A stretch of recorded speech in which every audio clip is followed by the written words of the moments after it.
Buenas tardes.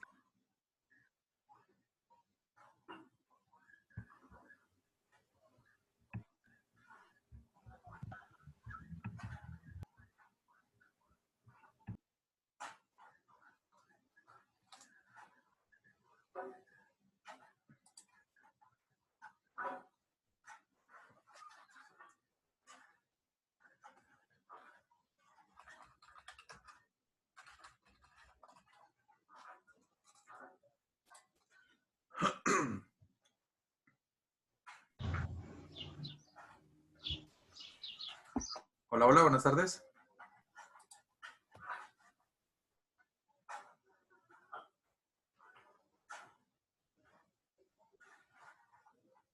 Buenas tardes, profesor.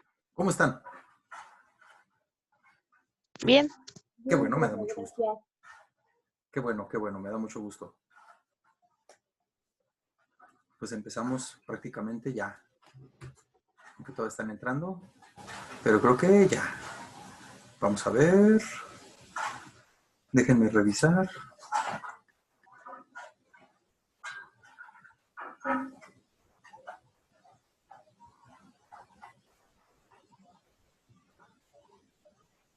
Ok. Ya está.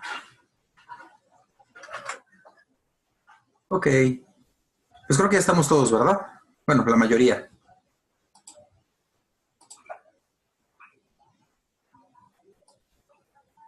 A ver, antes de... Quiero hacer una prueba. Porque les puse un cuestionario.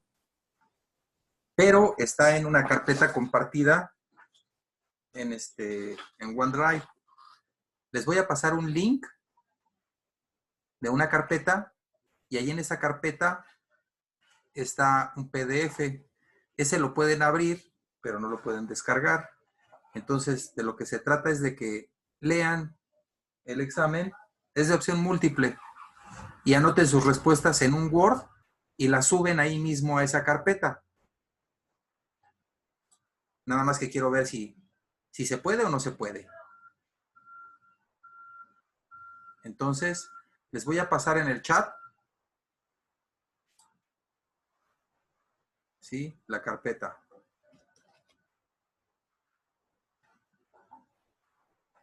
Y me dicen, por favor, si pueden o no pueden descargarlo. Y si les aparece. Bueno, que de hecho no van a poder descargar nada. Tienen que hacer sus respuestas. Nada más son A, B, C o D. Las ponen en un Word y me las envían y ya las revisamos.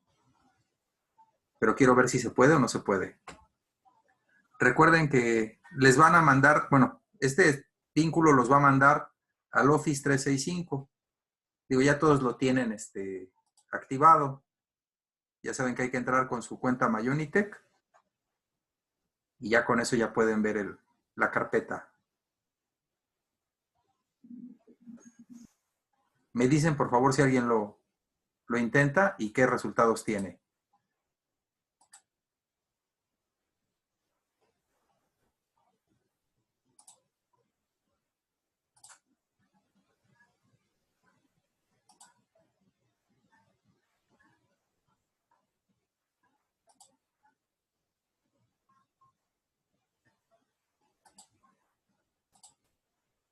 Yo ya lo pude abrir. ¿Sí? ¿Y se puede abrir o también se puede descargar? Esa es la duda que tengo. También se puede descargar. Ah, Sí, bueno. profe, también se puede descargar. Ah, bueno. Pues ese cuestionario es para que lo respondan. Está en PDF. Y ahí mismo en esa carpeta tienen derecho a ustedes a subir. Le ponen de título al Word que creen, le ponen su nombre y ponen sus respuestas. Ahorita en un ratito les voy a dejar para que respondamos y ya lo proyecto aquí el examen y lo revisamos entre todos. Si están de acuerdo, ya para que verifiquen sus respuestas. Por ahorita vamos a seguirle donde nos quedamos. ¿Están de acuerdo?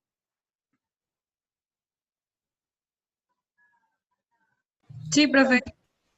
Va, ya estamos. Nada más déjenme ver Si todos lo recibieron.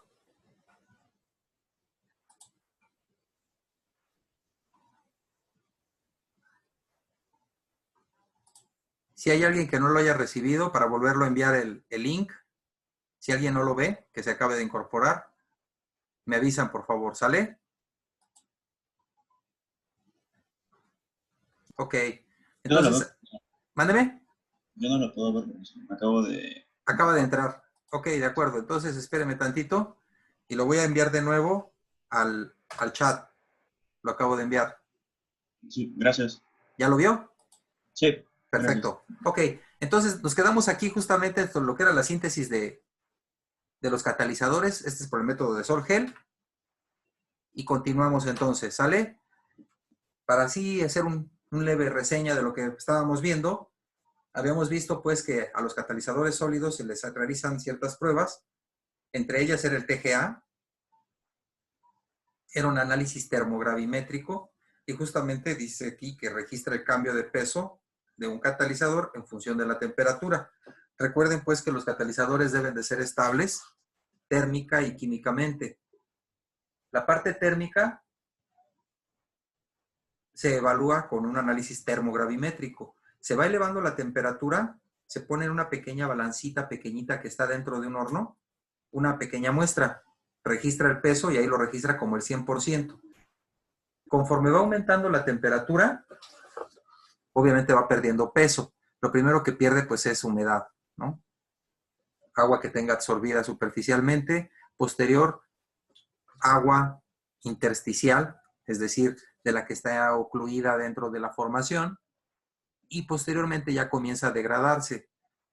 Ya cuando comienza a degradarse, nosotros podemos relacionar la pérdida en masa con la parte del catalizador que se está degradando y hasta el último sabemos qué tan estable es a qué determinada temperatura. Para eso nos sirven los análisis termogravimétricos.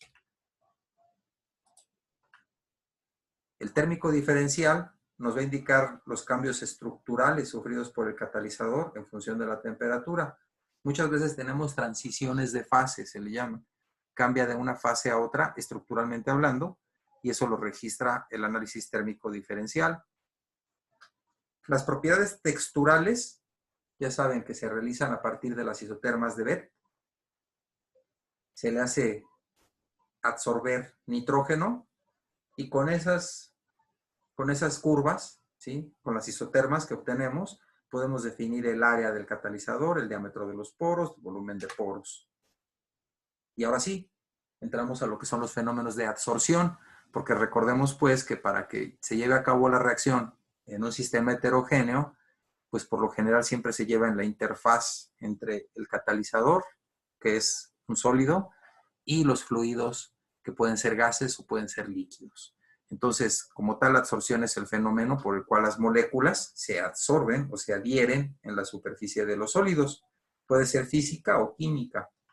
Puede ser fisisorción o quimisorción. En la fisisorción, pues son netamente enlaces de tipo de Van der Waals, es nada más energía electrostática, y los calores de absorción pues son iguales a los de la condensación, o sea, realmente no hay nada ahí. Nada más se absorbe por la descompensación que tienen las moléculas superficiales con respecto al seno de los sólidos. La quimisorción, por su parte, ahí sí ya hay un enlace propio de las moléculas que se absorben químicamente, que se quimiabsorben con respecto al sustrato donde se están absorbiendo. Y los calores de absorción, esos sí ya son considerables, ya son comparables con los de las de la oxidación, es decir, la de la combustión. Y ahí tenemos el ejemplo que el delta H de absorción del oxígeno sobre carbón es de 330 kilojoules por mol. Ya está formando un enlace. Y el delta H de la combustión del carbono, es decir, la oxidación del carbono, es de 394, ligeramente por debajo de la pura quimisorción. Las diferencias entre la fisisorción y la quimisorción, pues son básicamente estas. Estas ya las tienen ya más que consabidas y estudiadas. Sabemos que todos los sólidos fisisorben, pero no todos quimisorben. Depende de la naturaleza del sustrato y depende de la naturaleza del adsorbato. Y sabemos también que la fisisorción genera multicapas, mientras que la quimisorción es una monocapa por lo general. ¿Y por qué? Bueno, pues porque se anclan tan fuertemente al sustrato que ya impiden que cualquier otra especie se absorba sobre ellas. Y la reversibilidad, sabemos que la fisisorción pues, es altamente reversible, nada más es cosa de invertir el proceso en cuanto a presión y temperatura y se desorben las especies. Y la quimisorción, por lo general, es irreversible. ¿Sí?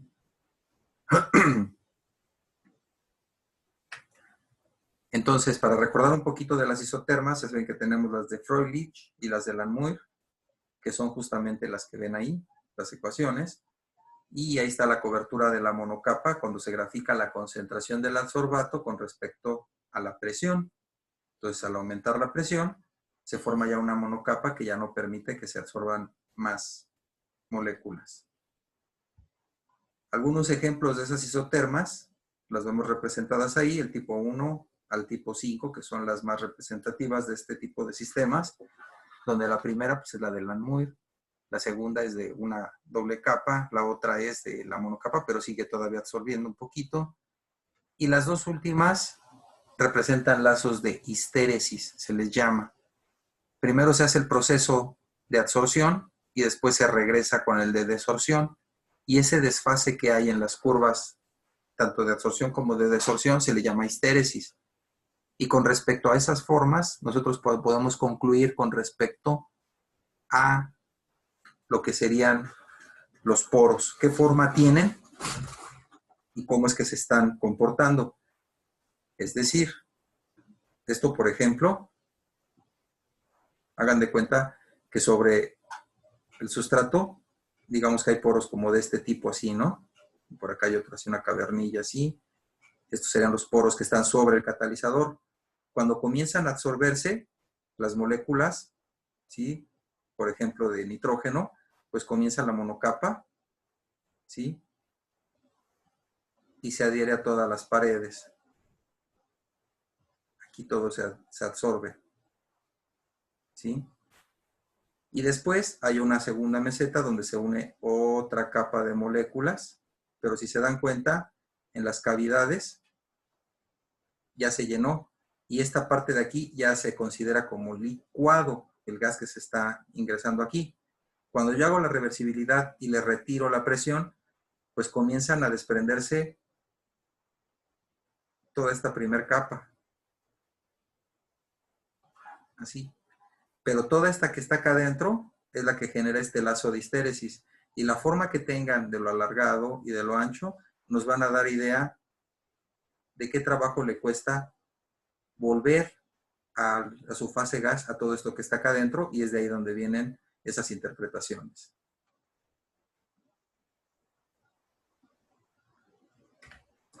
Entonces, este señor Langmuir propuso, pues, algunos postulados que sabemos que no son ciertos al 100%, pero los consideramos y los usamos, ¿no?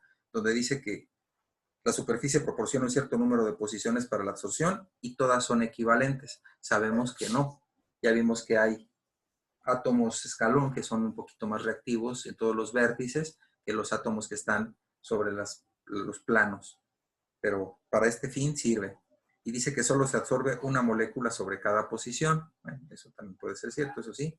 Y su absorción es independiente de la ocupación de las posiciones vecinas, es decir, si hay una molécula absorbida, no interfiere para nada con que se absorba una molécula al lado. También sabemos que eso no es al 100% cierto, pero lo utilizamos. Y entonces, en el proceso dinámico de la absorción, tenemos A en gas sobre M, que es un sitio activo desde el catalizador, en la superficie, y se absorbe para formar el complejo A unido al metal. ¿Y cómo lo hace? Bueno, pues con una constante A, que es la constante de velocidad de la absorción, y a su vez es un proceso reversible, donde tenemos una constante de velocidad para la desorción. Entonces, para expresar justamente este grado de recubrimiento o de absorción, se introduce este término que es teta, que nos va a decir la fracción de recubrimiento, y hay que tomar en cuenta que pues, cada posición solo puede absorber una molécula. Entonces, si nosotros consideramos a teta como el grado o fracción de recubrimiento, pues lo podemos definir como número de moléculas absorbidas con respecto al número de posiciones de absorción, ¿sí? Este número de posiciones de adsorción también le podemos llamar N, que es el número de posiciones totales, ¿sí? Y entonces, este es el número total de posiciones. Y en un instante T se va a cumplir que el número de posiciones de adsorción ocupadas, pues va a ser teta por N, y nos da el número de posiciones ocupadas, despejando de esta relación. Y el número de posiciones de absorción libres, pues va a ser el número total de posiciones menos las que están ocupadas. Y factorizamos aquí a N y nos queda N por 1 menos T. Ahora, si consideramos nosotros que nuestro equilibrio anterior, reversible de absorción-desorción, lo consideramos de primer orden, tanto en sentido directo como en sentido inverso, ¿sí? Podemos definir justamente nuestra cinética. Entonces, la velocidad para la absorción no va a ser otra cosa más que la constante de absorción por la concentración. Pero la concentración es la presión de mi reactivo. Recordemos pues que estamos en fase gas y podemos expresarlo en función de la presión por N por 1 menos teta, es decir, el número de posiciones de absorción libres. Permítanme un segundo. Bueno. Sí, buenas tardes.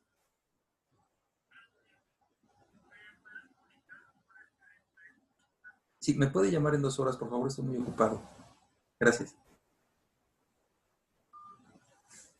Perdón. Ahora sí. Entonces ya quedamos pues que esta sería la velocidad de adsorción. Por su lado, la velocidad de desorción va a ser en sentido inverso y vamos a tener nuestra constante por el número de sitios ocupados. Entonces, en un instante t, ¿sí? Cuando las velocidades se igualan, es decir, llegamos al equilibrio, no quiere decir que se detenga el proceso, sino que simplemente la velocidad con la que se absorbe es la misma velocidad con la que se desorbe. Entonces tenemos que vamos a igualar nuestras dos expresiones, tanto la de absorción como la de desorción, y de aquí ya comenzamos a trabajar para despejar a teta. Despejando nosotros nuestra fracción de recubrimiento, ya nos queda la ecuación de Langmuir, que es la que conocemos, ¿sí? Y como aquí tenemos K entre KD, pues vamos nada más a multiplicar todo por 1 entre KD sobre 1 entre KD, ¿sí? Esto es 1, de este lado no me va a causar ningún conflicto, pero acá arriba Ka entre KD, ¿sí? Si se dan cuenta de aquí, la Ka entre la KD no es otra cosa más que la constante de equilibrio para el sistema absorción-desorción, ¿sí? Entonces, esta es la constante y esto es 1, entonces aquí nos queda ya la isoterma de Langmuir como la conocemos, donde el grado de recubrimiento es igual a la constante de absorción-desorción por la presión de mi reactivo que se está absorbiendo sobre 1 más la constante por la presión. Ahora, esta expresión que vimos anteriormente también la podemos poner en función de la constante y nos queda esta ecuación. Y obviamente, pues, cuando lo hacemos experimentalmente, este grado de recubrimiento justamente se puede obtener a partir de los volúmenes de gas absorbido a una definida presión. Y el volumen absorbido, cuando esta monocapa está saturada, como nosotros le vamos a llamar como el volumen de la monocapa, cuando se satura, cuando estamos aquí con el recubrimiento de teta igual a 1. Entonces, teta lo podemos definir también en términos del volumen, es decir, el volumen de la molécula entre el volumen de la monocapa. Este sería el total de mi espacio que yo tengo para que se absorba entre lo que se está absorbiendo, ¿sí? Entonces, en función de la presión, pues justamente se obtiene que cuando la presión es igual a 0, pues teta es igual a 0. A presiones bajas, pues aquí se considera que es similar a la Kp. Y cuando la presión es alta, es decir, estamos por acá, ¿sí? Teta va a ser igual a 1, es decir, está totalmente recubierto. Entonces, esta isoterma de Langmuir para poder nosotros linearizarla, lo que hacemos es que en lugar de teta, vamos a sustituir el volumen entre el volumen de la monocapa, le sacamos inverso a esto y separamos términos y aquí la tenemos, ¿sí? Por lo tanto, este es Y, ¿sí? Aquí vamos a poner 1 en P y este sería M, X más B, donde la ordenada al origen nos va a dar el inverso de la monocapa, que sería este punto, ¿sí? Nuestra pendiente no es otra cosa más que el inverso de la constante de absorción por el volumen de la monocapa, ¿sí? Y en X vamos a tener el inverso de la presión. Con esto nosotros ya podemos conocer el volumen de la monocapa y podemos conocer nuestra constante de absorción para ese sistema en particular. Entonces, el efecto que tiene la temperatura sobre los sistemas de absorción, pues obviamente vamos a tener que ver cómo es que se manifiesta. Este señor Van Hoff propuso esta ecuación que relaciona un delta H de reacción, ¿sí?, con una constante de equilibrio con respecto a la temperatura cuando la presión permanece constante, ¿sí? En este caso en particular que estamos analizando la absorción, esta misma expresión nosotros la podríamos poner como el logaritmo natural de K con respecto a la temperatura a un grado de absorción constante nos va a dar un delta H no de reacción, sino propiamente de absorción. Y si, como es habitual, el delta H es negativo, ¿sí?, al aumentar la temperatura, la constante de equilibrio obviamente va a disminuir. Ahora, ¿cómo podríamos determinar este delta H de absorción utilizando nuestra isoterma de Langmuir? Bueno, pues para empezar, tenemos esta expresión que ya habíamos despejado. Si tomamos logaritmos de ella, sabemos que es el logaritmo natural de K más el logaritmo natural de P, están en producto, y va a ser igual a el logaritmo natural de este cociente. Pero como vamos a mantener el grado de recubrimiento constante, esto es una constante, ¿sí? Y variamos la temperatura, vamos a obtener lo que sigue. Si este lo derivamos con respecto a la temperatura, obviamente vamos a tener el logaritmo natural de K con respecto a la temperatura a un grado de recubrimiento constante, más el logaritmo natural de P con respecto a la temperatura a un grado de recubrimiento constante, y va a ser igual a, esto como es constante, pues la derivada de una constante pues es 0 y nos queda 0. Y igualándola con la de Van Hoff, ¿sí?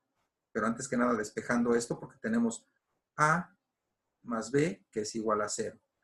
Sabemos que por lo tanto A es igual a menos B. ¿Sí están de acuerdo? Entonces lo despejamos y lo igualamos con su delta H de absorción. Y de aquí ya vemos directamente que para nosotros poder conocer el delta H de absorción, a este delta H de absorción, cuando el grado de recubrimiento es constante, le vamos a llamar calor isostérico o absorción isostérica. Iso, lo mismo, térico, ocupado. Entonces, al mismo grado de recubrimiento, al mismo grado de ocupación, ¿sí?, variando la temperatura, vamos a poder conocer el comportamiento de nuestro material. Y fíjense bien, en esta isoterma que se ve aquí, T3 es mayor que T2 y es mayor que T1. Es decir, yo partiría con esta a una temperatura baja, y si yo le agrego más temperatura, llegaría hasta T2. Y para mantener el grado de recubrimiento, ¿qué es lo que tengo que hacer? Aumentar la presión, perdón. Si yo sigo elevando la temperatura, puedo llevarlo hasta T3. Y para mantener este mismo grado de recubrimiento, lo tengo que someter a una presión mayor. Entonces, vemos aquí que es un comportamiento que nos puede describir ese grado de absorción en función de la temperatura y la presión. Por lo tanto, ¿sí?, el delta H de absorción es constante y la representación del logaritmo natural de P contra 1 en T nos debe dar una línea recta y la pendiente será nuestro delta H de absorción sobre R. ¿Sale? Esas son algunas formas de las isotermas de absorción que les comentaba, con su lazodistéresis. Esa es experimental. Y eso es a lo que se refiere.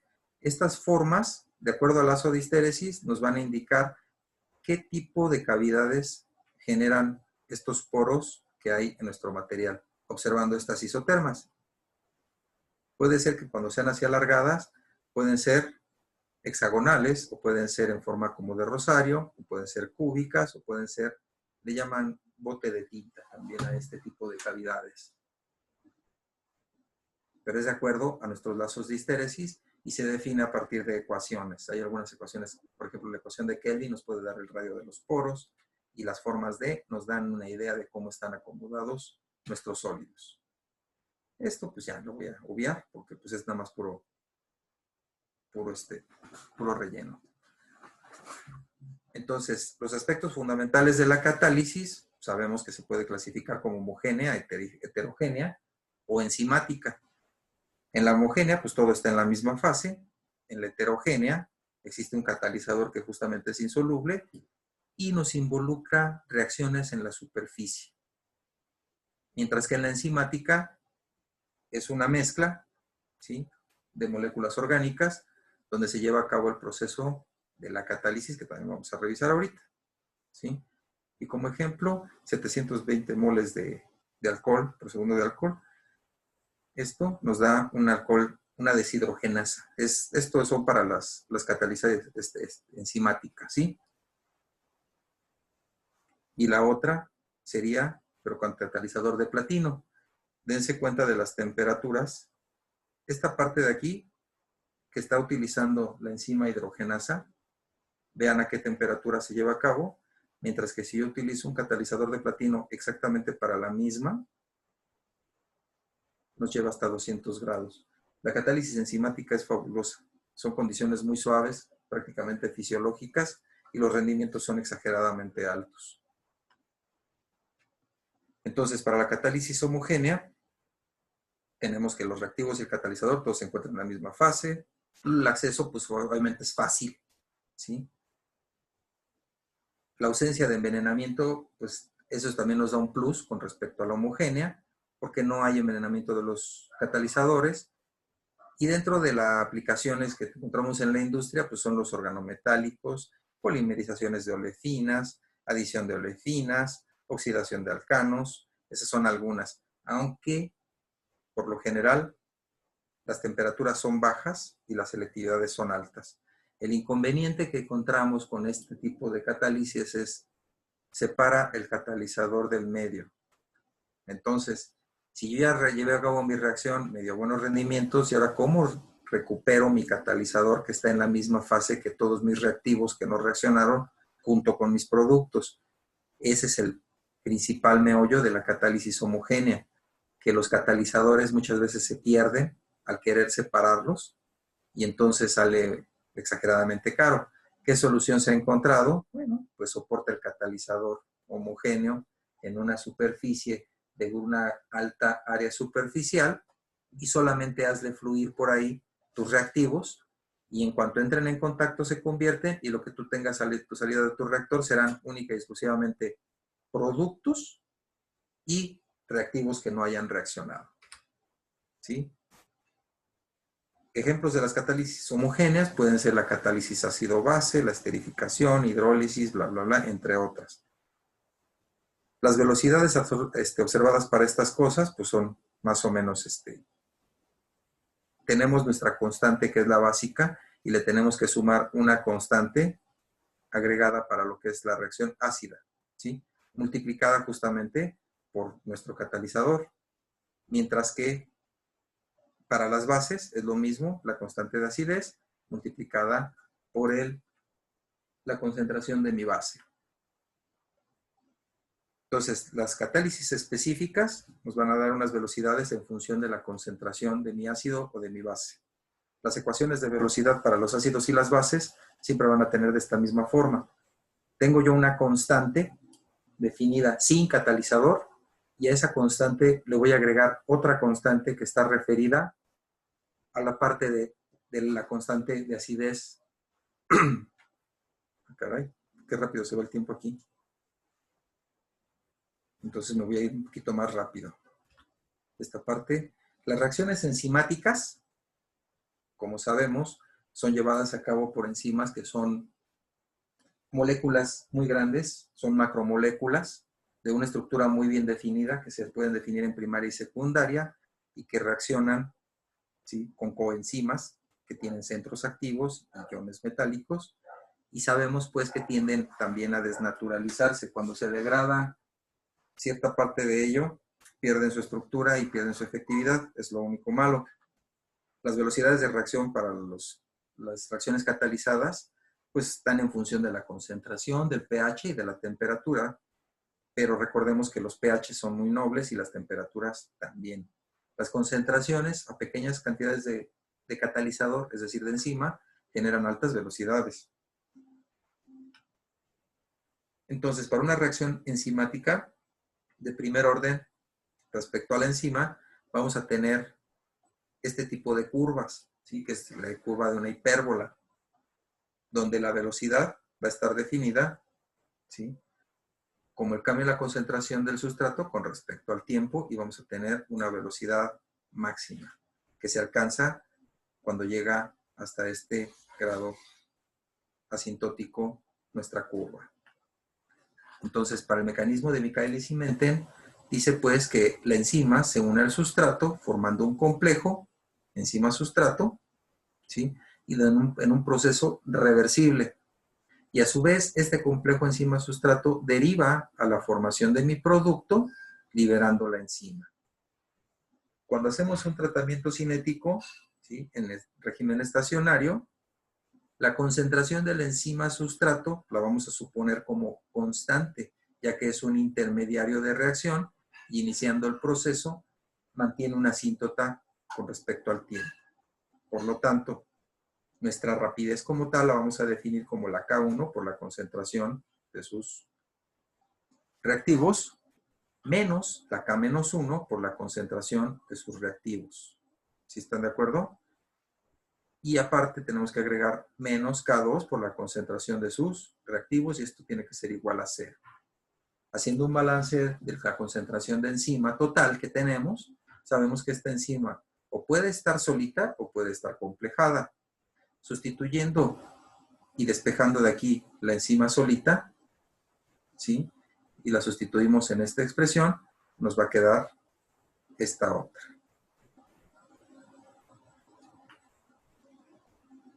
Cuando nosotros la sustituimos y despejamos nuestra concentración enzima-sustrato, nos queda todo esto, que a su vez sabemos que la rapidez está dada por el paso lento. El paso lento es aquel que controla un proceso multietapas, es decir, que controla el mecanismo total de la reacción.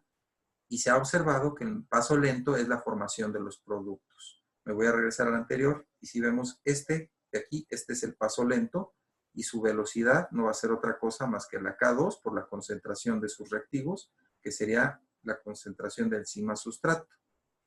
Como yo ya despejé de acá, de este lado, mi concentración enzima-sustrato, la sustituyo sobre mi ecuación de velocidad y ya tengo mi ecuación completa en función del paso limitante.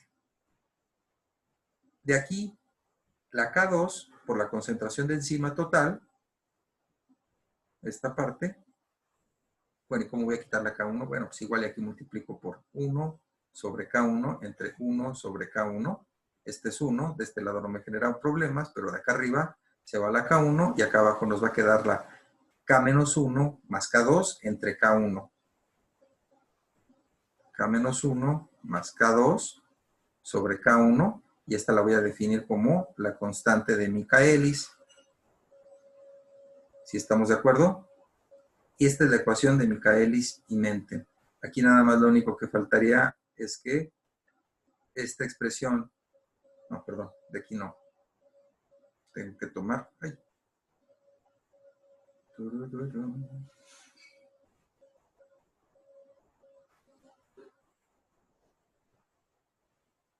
La K2 por la concentración de enzima total, esa será igual a la velocidad máxima, ¿sí?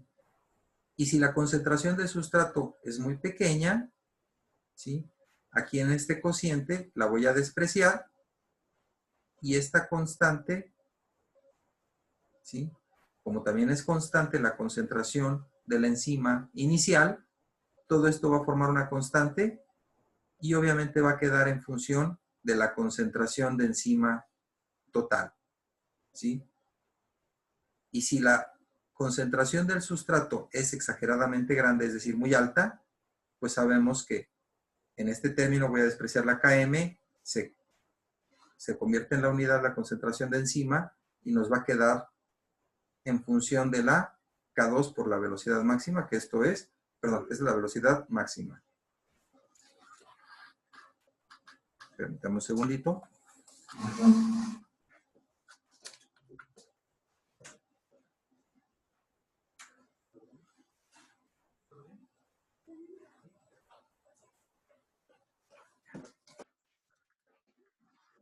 Ya, listo, perdón.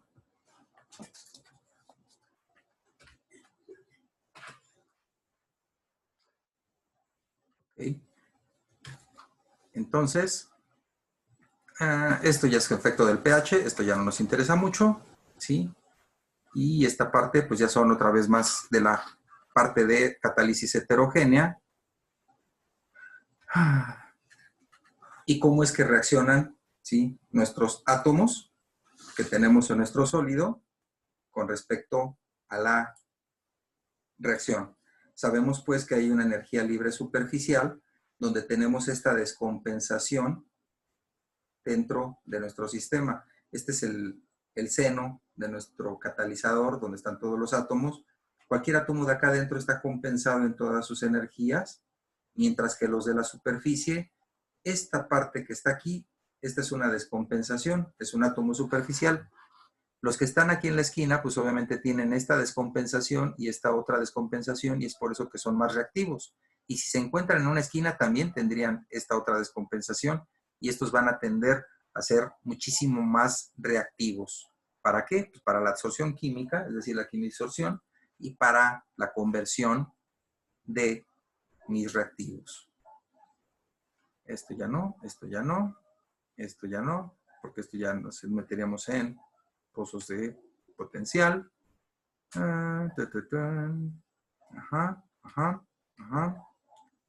Las isotermas. Todo esto ya es rellenar y rellenar y rellenar. Ajá. Ahora, para los mecanismos de la catálisis heterogénea tenemos dos que son los que más se conocen y los que más se ocupan. Es el LHHW,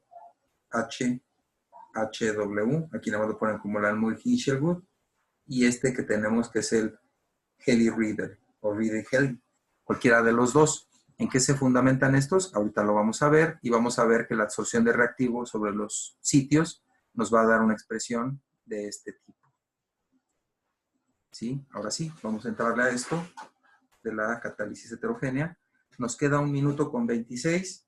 Híjole, yo creo que aquí le cortamos ahorita y nos conectamos en 2 minutitos para no quedarnos a la mitad si están de acuerdo. Por lo pronto, ¿sí? Vayan echándole un ojito al cuestionario y si pueden irlo respondiendo para que lo subamos y revisemos todos de una vez las respuestas. ¿Sí están de acuerdo? Sí, profe. Perfecto. Ok. Entonces, ahorita nos conectamos en 2 minutitos. ¿Sale?